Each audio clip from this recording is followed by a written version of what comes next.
Got everything we need here.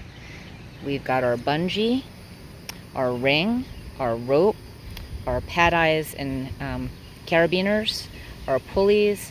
We got a drill, some sandpaper, some silicone, our rivet gun, our rivets, and our cleat. And we've got some extra washers and nuts. So the sandpaper is also for the cleat. Oh, and a scissor too for the rope.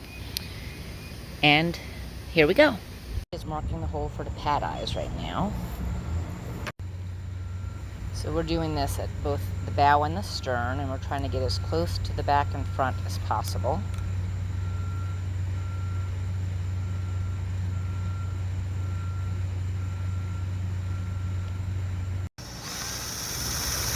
Drilling the holes for the rivets.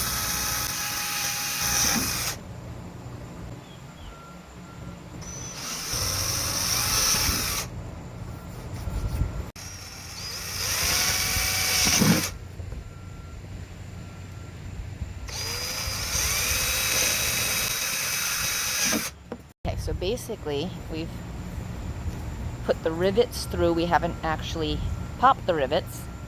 We've just put them in to make sure that they're in place.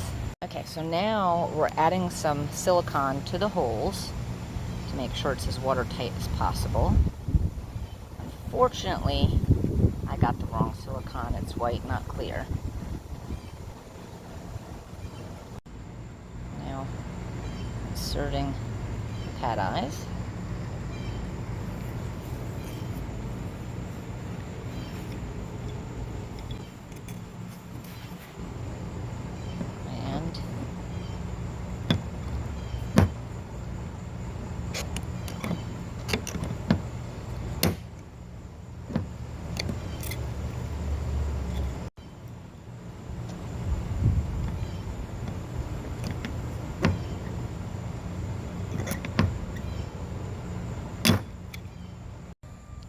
That's what it looks like when the pad eye's installed. Okay, so we added the bungee to the bow of the boat, and the bungee gives a little give for when you're anchored. It's a little smoother for when you get a little wake or current. Gives you a little, like a shock absorber.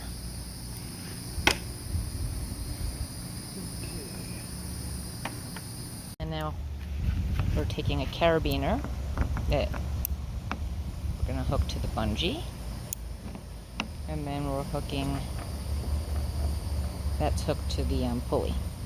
Yep. So bungee, carabiner, pulley. Now on the other side of the boat, okay, so to the pad eye we've got a carabiner with a pulley, and this pulley is where we are going to put the rope. The next thing on the agenda is going to be to take the rope and run it through the pulleys, and then we're going to attach it to the ring on one side, and we're attaching it to the other side on a carabiner. That allows us to detach and use it also as a tow rope if we needed to. I'll show you on the other boat while Rick gets that line unraveled. So if we go to my boat that we did first, you'll see the setup already set up. You've got the bungee, which you see, if we pull here, gives a little give. Okay, so it gives it a little give. Hooked to a carabiner. It's hooked to the pulley. We have another pad eye here that kind of gives a little support to the pulley system. I'm crawling here so I can, because it's on the ground, I want to get to it. Okay, and there we have the ring attached to a carabiner, the other pad eye, and then when we're on this side, I'm not smooth crawling here, the pulley, carabiner, pad eye. This ring allows us to disconnect the pulley system instead of it being locked into a way that it can't be connected and disconnected. And that gives us ability to tow something or get towed if we needed to. So that is the purpose of that. these pad eyes we don't put on till after. You could put them on before, but then you have to run everything through it, and this way we could see where we feel it is best suited. So Rick has run the line through the pulleys. He's now going to tie the ring on, and I believe it's called a scaffolding knot that he's doing. And basically you go around 2 or 3 times and then it goes back through on itself. I know it's hard to see, but I will show you it. I've taped it on mine, so I will show you that from that.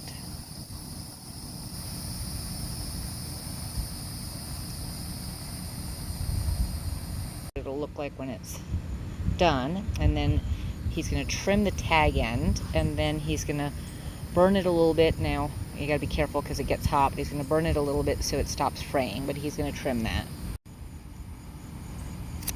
Got that trimmed.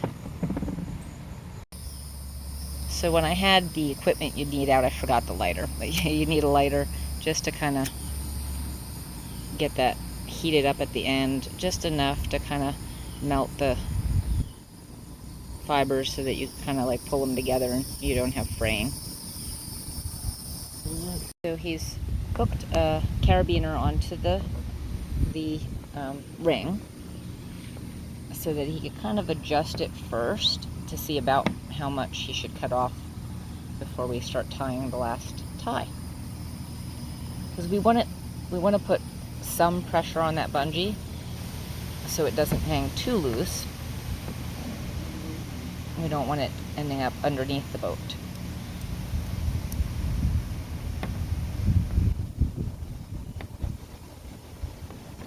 As you see, as he pulls it, it puts pressure on that bungee. You see that? So he wants to still have enough room that he could still pull it, which as you see it still pulls some, but you want it fairly taut to begin with.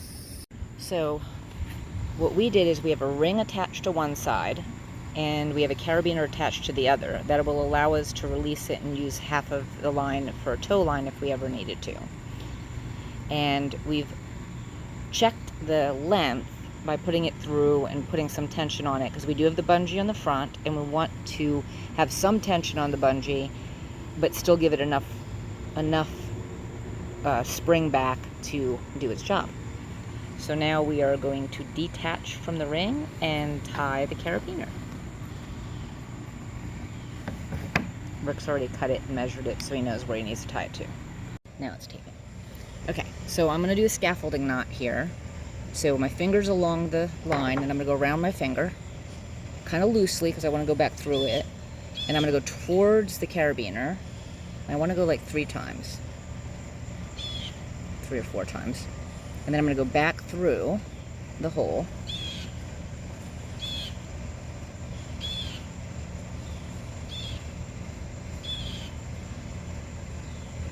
And that's the knot, and then you can cinch it down to where it needs to be. One at about there. That's basically where it's going to sit normally. And so we're putting the other pad eyes that stabilize the trolley line, and we're adding them after the trolley line just because we could see where it actually needs to be stabilized. And you want it about 1/3 of the way from the front and the back. So what we're doing right now is we're marking the pad eyes for like the anchor trolley line guide, and basically you want them pointed opposite directions of each other, and they have to be at a 45. So the top part will be towards the point of the boat. So the back one will be top part facing back, and the front will be the top part facing front. Once you've got your holes marked, you just drill them. Again, we mark it with the pad eye so we know they're in the right direction. You want to lift that rope up a little bit, Rick, so we don't hit it when you go with the drill.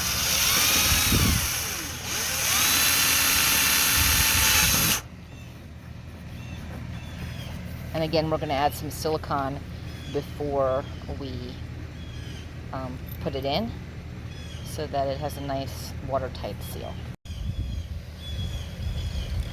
Again, we're using the rivets for this because we don't have inside access to that location. And you can see where we put the silicone, we'll wipe that nice and neat after. Very important here is that when you're putting these on, if you're putting them on after your anchor line system like we are, make sure you put it over the line and don't forget, otherwise you have to undo everything. Now we're going to clean this up.